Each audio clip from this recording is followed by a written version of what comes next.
안녕하세요. 이성수 안과 대표원장 이성수입니다. 백내장은 누구에게나 찾아올 수 있는 자연스러운 변화이지만 언제 수술을 해야 하나요? 라는 질문을 정말 많이 받습니다. 오늘은 그 시점과 판단 기준에 대해 차근차근히 알려드리겠습니다.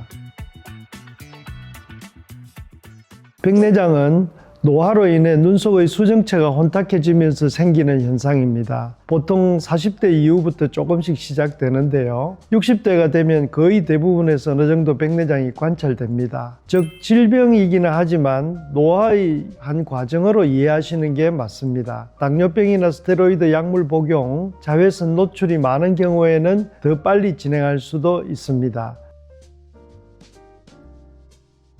모든 백내장이 수술 대상은 아니죠. 백내장은 혼탁도를 크게 6가지 단계로 나눌 수가 있는데 1, 2단계는 수술하기에는 좀 이른 초기 백내장이라 할 수 있어서 이때에는 수술하지 않고 기다리게 됩니다. 반대로 5, 6단계까지 넘어가면 수술이 좀 어려워지죠. 따라서 백내장의 수술의 적기는 3, 4단계 정도라고 볼 수 있습니다. 하지만 가장 중요한 기준은 환자가 느끼는 생활의 불편함입니다. 예를 들어 낮에는 괜찮지만 밤 운전할 때 눈부심이 심하거나 책이나 스마트폰을 볼 때 글씨가 뿌옇게 보인다면 수술을 고려해 봐야 하지요. 저는 백내장이 심하지 않을 때는 환자분께 생활할 때 불편하신지 않은지, 안경을 벗고 싶은지 여쭤봅니다. 안경을 벗고 싶기도 하고 불편하기도 하다면 조금 이른 초기에 수술을 할 수도 있고요. 그렇지 않으면 조금 더 지켜보다가 환자분이 불편을 더 느끼셨을 때 하셔도 된다고 설명을 드립니다.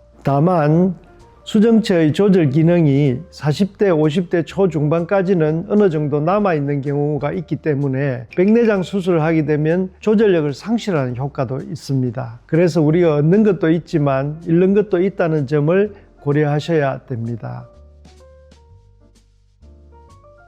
시력 질환은 다양한 원인으로 나타날 수가 있죠. 노안, 녹내장, 황반변성 등 다른 질환도 비슷한 증상을 보입니다. 그래서 단순히 잘 안 보여요 만으로는 백내장 여부를 판단할 수가 없죠. 색역등 현미경 검사나 시력검사, 광각안저, 망막단청 촬영, 망막 전이검사 등 정밀검사를 통해 시력 저하의 원인이 백내장인지 또 다른 질환이 있는지를 정확하게 구분해 드립니다.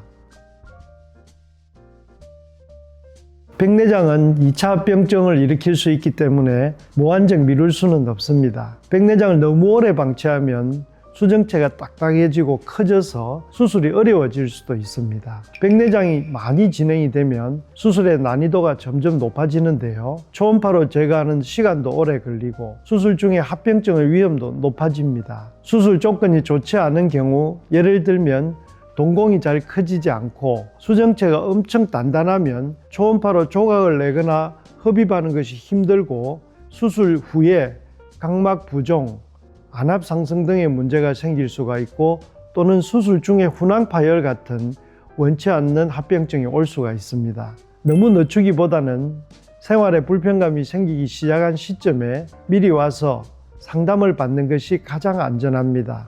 그래서 전문의들은 그렇게 늦게까지 백내장을 방치하는 것을 별로 권하지 않습니다. 물론 가능합니다. 최근에는 나이가 들어서도 개인의 삶을 중시하는 분들이 늘어나면서 노안 교정이 가능한 프리미엄 다초점 백내장 수술에 대한 관심이 많이 늘어나는 추세이지요. 이는 백내장 수술 시 단순히 혼탁한 수정체를 제거하는 것을 넘어 노안이나 난시를 동시에 교정할 수 있고 특히 50대, 60대 이후 노안이 불편하거나 돋보기 안경의 의존도를 줄이고 싶으신 분들에게는 적극 추천을 드립니다. 최근에는 단순히 백내장을 제거한다가 아니라 시력의 질을 높이고 삶의 편리함을 되찾는 시력 교정 수술이 되었다고 봅니다.